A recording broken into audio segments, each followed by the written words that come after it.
मैं मेरे जैसे छोटे कार्यकर्ता को आईपा में अवसर देने के लिए मैं आप सबका बहुत बहुत धन्यवाद देता हूँ कि आपने मुझे अवसर दिया। मैं इस मामले में कहना चाहूँगा कि हमारे अध्ययन से और जो मैं देखा हूँ उस हिसाब से उत्तर प्रदेश सड़कों के मामले में जो उत्तर प्रदेश में जाल बना है वो अभूतपूर्व है। रही बात गड्ढा मुक्त की, तो कहीं कहीं ये शिकायतें मिल सकती हैं, मिली भी हैं, वो अधिकारियों के लापरवाही से वो हुआ। आईपा का मतलब all India progressive politics association.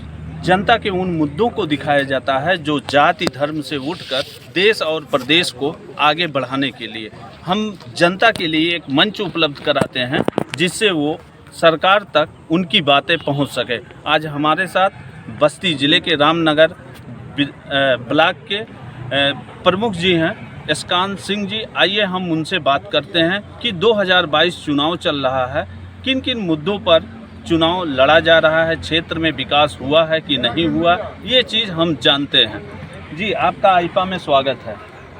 मैं मेरे जैसे छोटे कार्यकर्ता को आईपा में अवसर देने के लिए मैं आप सबका बहुत बहुत धन्यवाद देता हूँ कि आपने मुझे अवसर दिया। सरकार की योजनाएं क्या जनता में मिली?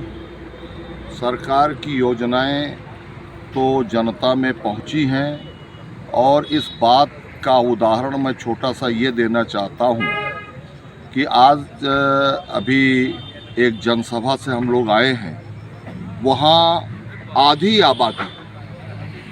आबादी मतलब माताएं बहनें, और माताएं बहनें वो पुरुषों से 2 कदम आगे आकर के उनकी उपस्थिति रही है। ये एक छोटा सा उदाहरण है। अब आप आ जाइए विभिन्न मुद्दों पर। जैसे सरकार में हमारी भारतीय जनता पार्टी की सरकार जब से मोदी सरकार बनी, तो मोदी जी का एक ही वाक्य उनका सबका साथ सबका विकास, किसी प्रकार का कोई भेदभाव नहीं। और योजनाओं को पहुंचाने के लिए अब उसमें आप योजनाओं पे आ जाइए। योजनाएं जिस प्रकार से प्रधानमंत्री जी ने ये कहा, और 17 में उत्तर प्रदेश में योगी आदित्यनाथ जी के आने के बाद, क्योंकि केंद्र में तो हमारी सरकार बन गई थी, लेकिन प्रदेश में उसका सही प्रकार से क्रियान्वयन नहीं हो पा रहा था। वो भ्रष्टाचार की भेंट चढ़ जा रहा था। जो सरकार थी वो पूरी तरीके से भ्रष्टाचार में लिप्त थी। इस नाते 17 में योगी आदित्यनाथ जी के मुख्यमंत्री बनने के बाद वो योजनाएं सही तरीके से धरातल पे उतरी। उसका छोटा सा उदाहरण कि भारत में उत्तर प्रदेश 27वें पायदान पे था। आज कम से कम 10 ऐसे मामले हैं सरकारी योजनाओं के कि जिसमें उत्तर प्रदेश प्रथम और द्वितीय स्थान पे है। जी, सरकार की योजनाएं जैसे किसान की आय दोगुनी करने की बात कही गई सरकार द्वारा। यह भी आरोप लगा कि उनके धान क्रय केंद्रों पे धान नहीं खरीदा जा रहा है। इस समय किसान बहुत चुनावी यह मुद्दा बना हुआ है कि सांड को लेकर, छुट्टा पशुओं को लेकर, क्या आय उनकी दोगुनी हुई किसानों की? निश्चित रूप से किसानों की आय में अब ये तो अगर आप पूरा अध्ययन करेंगे तो आपको 2017 से जब से उत्तर प्रदेश में योगी जी की सरकार बनी है, तो उससे आपको सारा डाटा मिल जाएगा कि प्रति वर्ष किसानों के आय में वृद्धि हुई है। चूँकि फसलों का उत्पादन ज़्यादा हुआ है, जब उत्पादन ज़्यादा होगा तभी किसान फायदे में आएगा। तो इस नाते निरंतर उत्पादन बढ़ा है। और आपने एक प्रश्न किया है छुट्टा पशुओं का, तो छुट्टा पशुओं की जो बात है उसके लिए सरकार ने गो आश्रय स्थल बनाए, और 900 रुपये प्रति व्यक्ति, यदि कोई व्यक्ति जानवर रखना चाहता है और उसको अपने उसमें लेना, तो 900 रुपये प्रति माह के हिसाब से वो किसानों को दिया जाता है। अभी मैं अपने ब्लॉक की बात बता रहा हूँ, क्योंकि मैं एक ब्लॉक प्रमुख भी हूँ। इस नाते मैं बता रहा हूँ 1.5 करोड़ रुपए वो शासन से स्वीकृत हो चुका है वो आश्रय स्थल के लिए, और उसके लिए पूरी व्यवस्था बन रही है, पूरा उसका निर्माण हो रहा है, उस पर काम चल रहा है।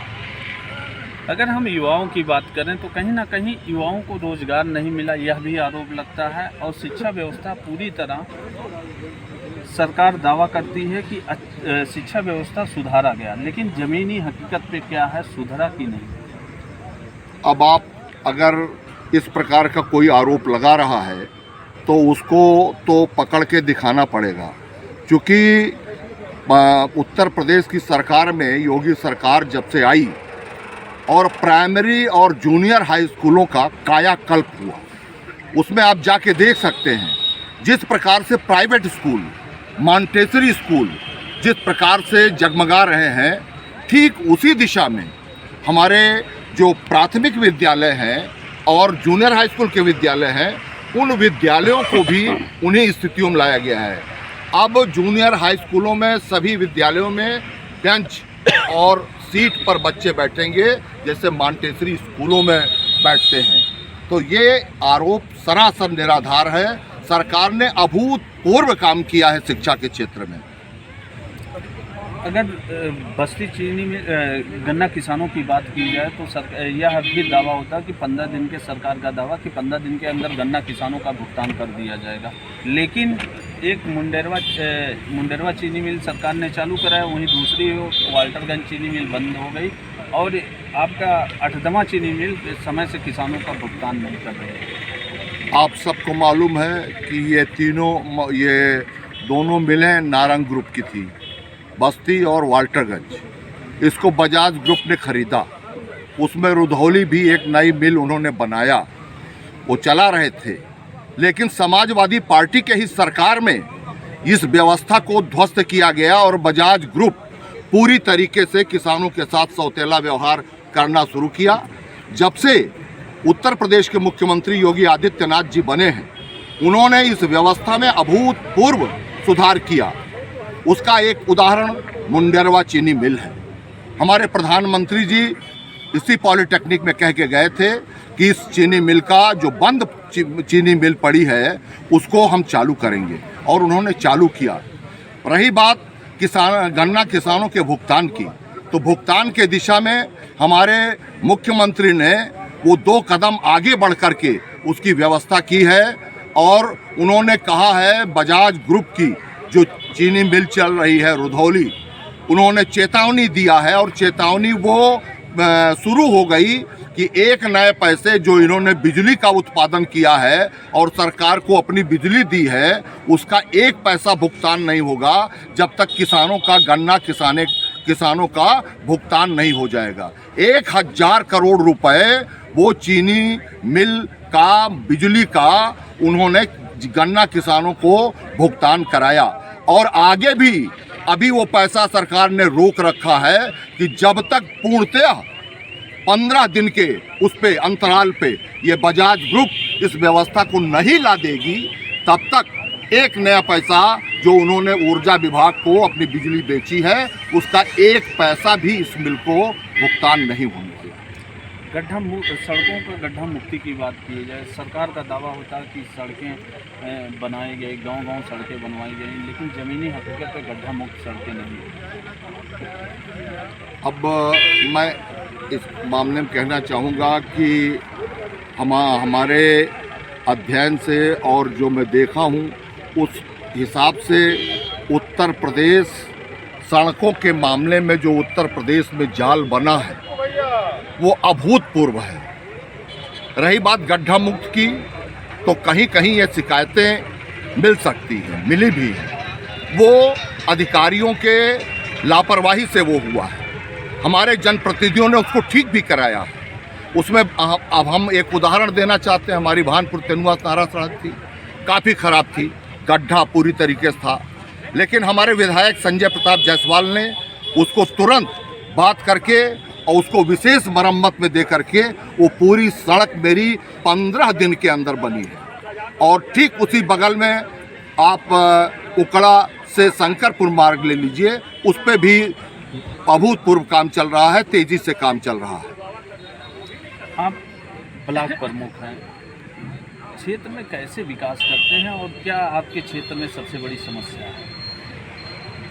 हमारे क्षेत्र में 15 वर्षों तक एक ही व्यक्ति वो ब्लॉक प्रमुख रहे और मूलतः वो ठेकेदार थे। इस नाते ब्लॉक को उन्होंने ठेके के रूप में चलाने का प्रयास किया और पूरे ब्लॉक को किसी तरीके से, वो ठेकेदार होने के नाते उसी तरीके से वो उस ब्लॉक को चलाए और ब्लॉक में जो समुचित काम होना चाहिए था वो हमारे ब्लॉक में नहीं हुआ।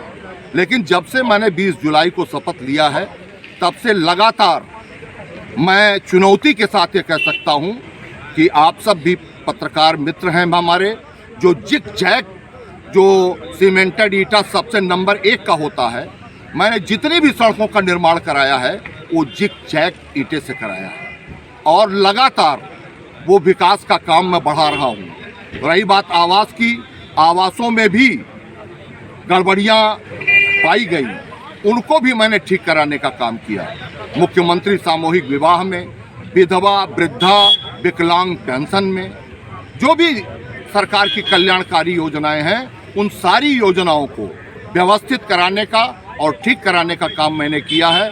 ये आपसे मैं चाहूँगा कि एक बार आप सबका, हमारे आप पत्रकार मित्र हैं, आप सबका आगमन रामनगर ब्लॉक में मैं स्वागत करूंगा आप सबका। आप सब आएँ और उस ब्लॉक को ज़रूर देखें कि ब्लॉक जो ब्लॉक जंगल की तरीके से नज़र आ रहा था, ऊट पटांग तरीके से, उसको मैंने किस तरीके से ठीक करने का प्रयास किया है। एक मेरा छोटा सा प्रयास था। 2022 चुनाव चल रहा है, इस बार बीजेपी की सरकार पुनः आएगी? उत्तर प्रदेश की जनता इस बात को कह रही है। मैं जनता के, जो जनता ही जनार्दन है और जनता ही इस लोकतंत्र के उसमें जनता ही वो मूलतः जनता ही भगवान है और इस नाते जनता के विश्वास पर मैं आपसे कह रहा हूं कि पुनः जिस तरीके से 2017 में भारतीय जनता पार्टी 300 के आंकड़े को पार करके और सदन में पहुंची थी, ठीक वही स्थिति दोबारा दोहराने जा रही है और पुनः हम 300 के आंकड़े को पार करके और उत्तर प्रदेश के सदन में दोबारा योगी जी मुख्यमंत्री बनने जा रहे हैं। ये मेरा विश्वास है। इस बार रुधौली विधानसभा के विधायक संजय जायसवाल की पत्नी बीजेपी से टिकट पाई है, चुनाव लड़ रही है। क्या इस बार महिलाओं का जो उनके साथ चल रहा है जन सैलाब, वो वोट में कन्वर्ट हो पाएगा?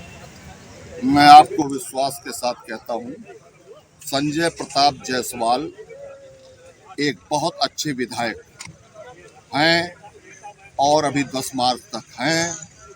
उन्होंने रुधौली के अंदर अभूतपूर्व काम किया है।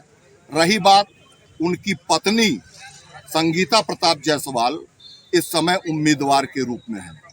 भारतीय जनता पार्टी महिला सशक्तिकरण पे विश्वास रखती है और महिला सशक्तिकरण के दिशा में संगीता प्रताप जायसवाल को भारतीय जनता पार्टी ने प्रत्याशी बनाया है और निरंतर लगातार जब से विधायक जी हैं और उसके पहले भी चुनाव एक आध बार हारे, तब से संगीता प्रताप जायसवाल लगातार उनके कदम से कदम मिला करके वो लोगों में चली हैं, लोगों में उन्होंने विश्वास प्राप्त किया है। महिलाओं में तो उनको विशेष उनका स्नेह उनको महिलाओं का प्राप्त है।